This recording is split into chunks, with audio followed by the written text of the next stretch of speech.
नमस्कार, बड़ी खबर में आपका स्वागत है। मैं हूं सुनीता राय। बड़ी खबर में आज बात होगी सत्ता के फाइनल पर और इस दौरान स्टूडियो में मेरे साथ मौजूद रहेंगे हमारे असाइनमेंट एडिटर आशीष पराशर जी।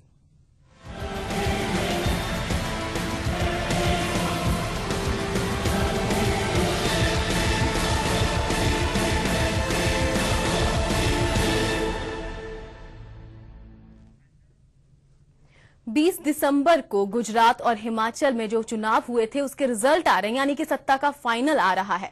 लेकिन इससे पहले जो एग्जिट पोल सामने आए हैं उन्होंने जो पूर्वानुमान थे उनको ही पूरी तरह से बदल कर रख दिया है। आखिर किस तरह से गुजरात में बने हैं चुनावी समीकरण, आइए दिखाते हैं।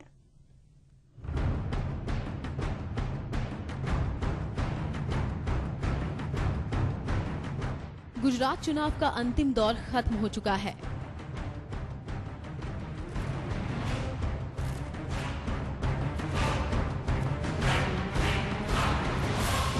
सभी नेताओं के भाग्य का फैसला करने के लिए गुजरात की जनता ने मत दे दिया है।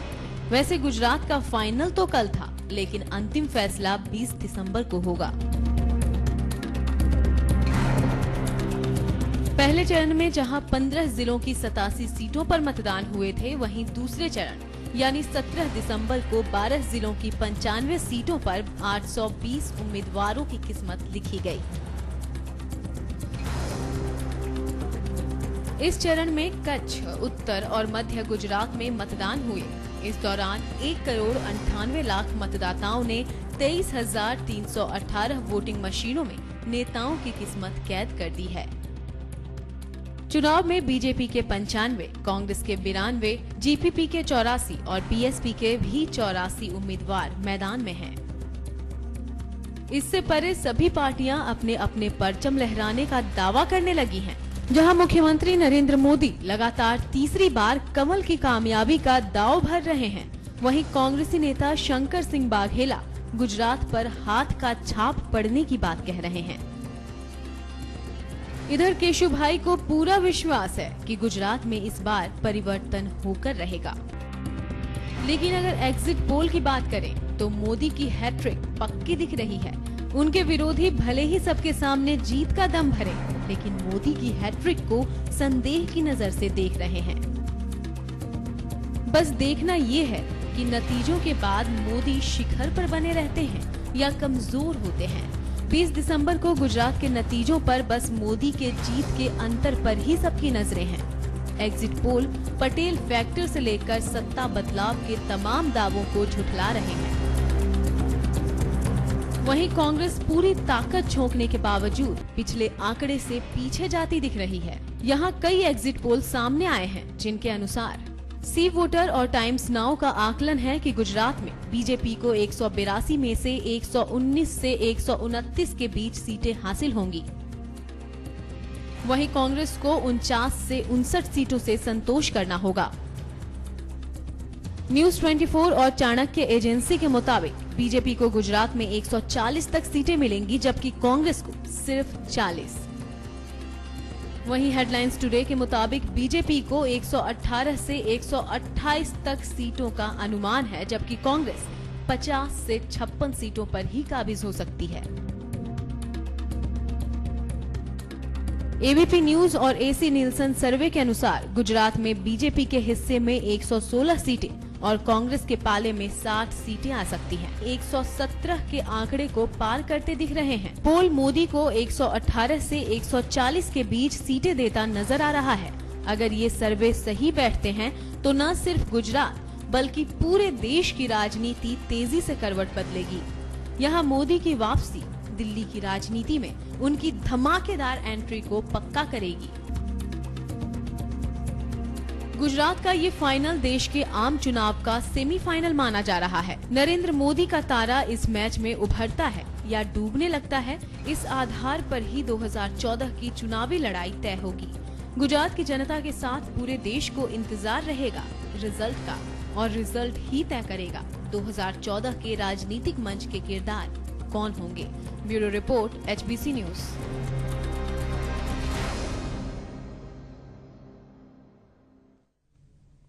तो गुजरात चुनाव के जो भी एग्जिट पोल सामने आ रहे हैं पूरी तरह से मोदी के पक्ष में।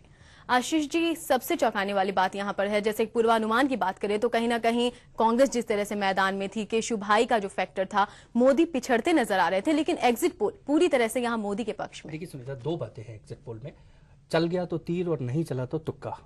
इसलिए एग्जिट पोल की बातों पर मुझे लगता है, क्योंकि बहुत सारी चीजें चुनाव के साथ साथ चेंज होने लगती हैं। एग्जिट पोल एक बिल्कुल रैंडम सर्वे किया जाता है, कुछ एक लोगों का सर्वे होता है। अगर एक तरह से माना जाए कि जिस तरह से सर्वे जो किया गया उसमें मोदी को बढ़त दिखाई जा रही है, निसंदेह गुजरात का चुनाव जो हुआ उसमें कहीं ना कहीं आज मोदी फ्रंट फुट पर हैं। लेकिन सर्वे की अगर बात करें, एक बिल्कुल सैंपल किया जाता है, 1200-1500 लोगों का एक सैंपल लिया जाता है और उसके आधार पर ये नतीजे बनाए जाते हैं कि आखिर कौन बढ़त लेगा, कौन आगे रहेगा। लेकिन चुनाव में कुछ फैक्टर अपने आप साथ में चलते हैं, जैसे इस बार का वहां पर वोटिंग परसेंटेज जो हाई गया, तो अगर आप पूर्वानुमान लगाते हैं 1-2% की स्विंग का, वो किसी भी तरफ अगर दोबारा स्विंग हो जाती है तो वो सीटों का मार्जिन लगभग इतना हो जाएगा कि सारे एग्जिट पोल धरे रह जाएंगे। बहुत सारे मौकों पर ऐसा हुआ है सुनीता। बिल्कुल। तो आशीष जी, सबसे जो आपने बात कही, लग जाए तो तीर वरना तुक्का, क्या लगता है गुजरात में इस बार तीर लगने वाला है या तुक्का? देखिए, दोनों बातें हैं। एग्जिट पोल की अगर हम माने, जिस तरह से सारे एग्जिट पोल दे रहे हैं, लगभग 110 सीटों से नीचे इस समय नरेंद्र मोदी को कोई भी एग्जिट पोल गुजरात में नहीं दे रहा है। एक बड़ी बात है, 110 सीटें जब आप दे रहे हैं, चुनाव ऐसे मौके पर है जहां पर दोनों बातें, मैं फिर कह रहा हूं, 70% तक मतदान हुआ है और अंतिम समय तक मुद्दा क्या रहा है, आखिरी समय तक जब मतदाता, देखिए मैंने फिर आपको कहा कि एग्जिट पोल जो है वो उन मतदाताओं का सर्वे है जो एक बहुत कम छोटा समूह है।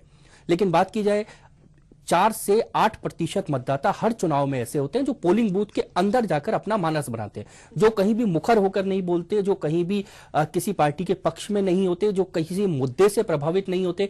उनको लगा भीड़ में जब वो लाइन में लगे हैं, बहुत सारे लोग नरेंद्र मोदी कह रहे हैं तो नरेंद्र मोदी को वोट दे देंगे, बहुत सारे लोग कांग्रेस कह रहे हैं वो कांग्रेस को वोट दे देंगे।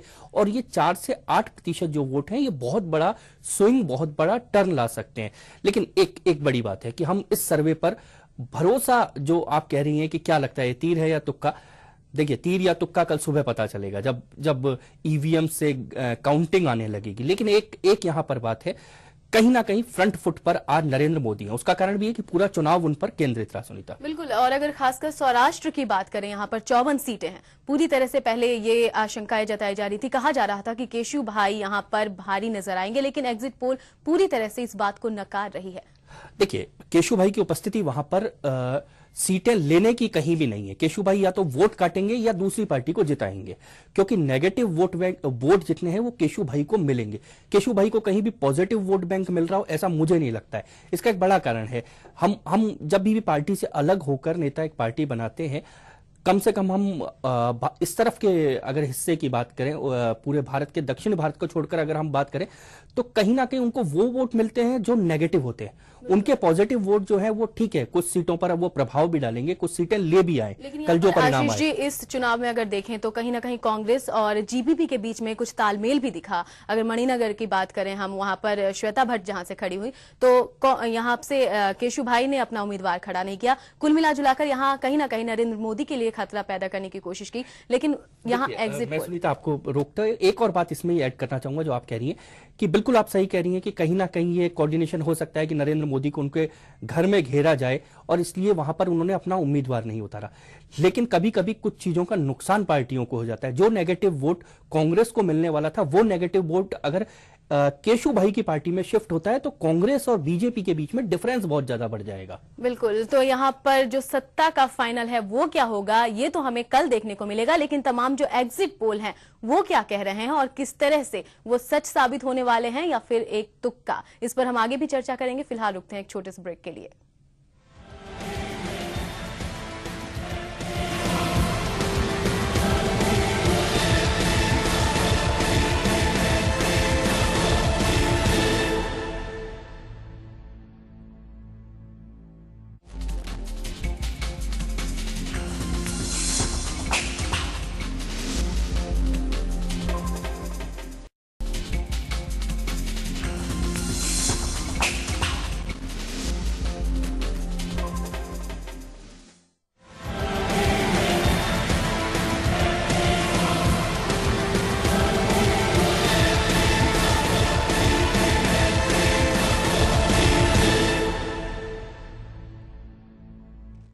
ब्रेक के बाद बड़ी खबर में आपका स्वागत है। कल यानी कि 20 दिसंबर को भारत के दो प्रमुख राज्यों यानी कि हिमाचल प्रदेश और गुजरात के सत्ता का फाइनल सामने आ रहा है और इससे पहले आए तमाम एग्जिट पोल पर हम बात कर रहे हैं और इसमें और ज्यादा चर्चा करने के लिए हमारे साथ जुड़ चुके हैं हमारे चीफ एडिटर प्रताप राव।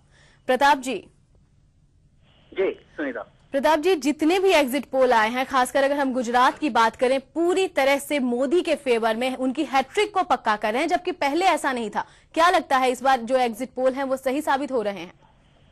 सुनीता, अपन जब से गुजरात के इलेक्शन डिक्लेयर हुए उसके बाद इलेक्शन कैंपेन चला, लगातार हम लोगों ने ही लगातार चर्चा की थी कि गुजरात में केवल एक ही मुद्दा रह गया है, वो मोदी है। मोदी के आगे बढ़े हैं, मोदी पीछे हटे, यही मुद्दा रह गया है। और कुल मिलाकर कांग्रेस से लेकर बीजेपी तक और यहाँ तक कि केशव भाई तक ने केवल इसी मुद्दे पे चुनाव लड़ा कि आखिर मोदी को कहाँ होना चाहिए। और गुजरात की जनता ने जितने 70% पोलिंग, एक रिकॉर्ड पोलिंग करके अपना मत तो बता दिया, जिसका कल जो सबके सामने आना है। लेकिन एग्जिट पोल से साफ तौर पे जाहिर है कि मोदी बड़ी जीत दर्ज कर रहे हैं। इसका मतलब ये है कि गुजरात की जनता पूरी तरह से मोदी के साथ खड़ी नजर आ रही है। और एक बात है कि जो सवाल था गुजरात की जनता के सामने, जो कि तमाम राजनीतिक दलों ने खड़ा किया था कि मोदी को क्या आगे बढ़ना चाहिए, तो शायद इस मतदान के बाद, इस रिजल्ट के बाद एक ये बात तय हो जाएगी कि गुजरात की जनता ने मोदी को आगे बढ़ने के लिए कह दिया है। एग्जिट पोल से तो ये अनुमान लग रहा है। प्रताप जी एक बात और यहाँ पर है, हिमाचल के भी कल कुल मिलाकर परिणाम आने वाले हैं और हिमाचल में जिस तरह का जो माहौल है, एग्जिट पोल जो कह रहे हैं कहीं ना कहीं कांग्रेस को बढ़त दे रहे हैं हिमाचल में एग्जिट पोल जो है। प्रताप जी, दोनों जगह के अगर एग्जिट पोल की बात करें, क्योंकि पिछले हम उत्तर प्रदेश और पंजाब के चुनाव थे, एग्जिट पोलों ने जो कहा था लगभग बहुत अंतर भी आया। पंजाब में बिल्कुल स्थिति उलट गई और उत्तर प्रदेश में जरूर एग्जिट पोल थोड़ा सा सही साबित हुए। क्या लगता है हिमाचल के भी कल चुनाव है, स्थितियां क्या लग रही हैं वहां पर, एग्जिट पोल क्या सही साबित होंगे? देखो, जहां तक एग्जिट पोल की बात करें, जो माहौल और जो हालात है, छोटा राज्य है हिमाचल और यहाँ कई तरह के फैक्टर काम करते हैं। इसमें एक एंटी इनकम्बेंसी फैक्टर पिछले 20-25 साल से लगातार काम कर रहा है।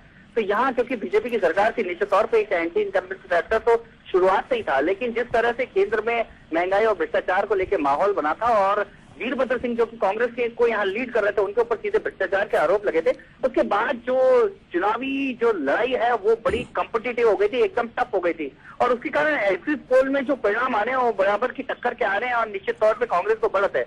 और एक बात जी हम यही इसी पर मैं आना चाह रहा था कि जो आखिरी में डिसाइडिंग वोटर होता है, 3 से 4%, 5%, 8% तक जो डिसाइडिंग वोटर होता है, जो पोलिंग बूथ में जाने के बाद सोचता है उसे किसे वोट देना है, ये जो 8-9-10% का स्विंग होता है, इसको शायद मुझे लगता है कि भाप नहीं पाते जितने भी एग्जिट पोल होते हैं। और ये बड़े आशीष, अगर हिमाचल की बात करें तो थोड़ी सी डिफरेंट सिचुएशन ये है कि यूपी में जो कॉन्स्टिट्यूंसी होती है वो 3 लाख के आसपास की एक कॉन्स्टिट्यूंसी होती है, हिमाचल में 50,000 की कॉन्स्टिट्यूंसी होती है।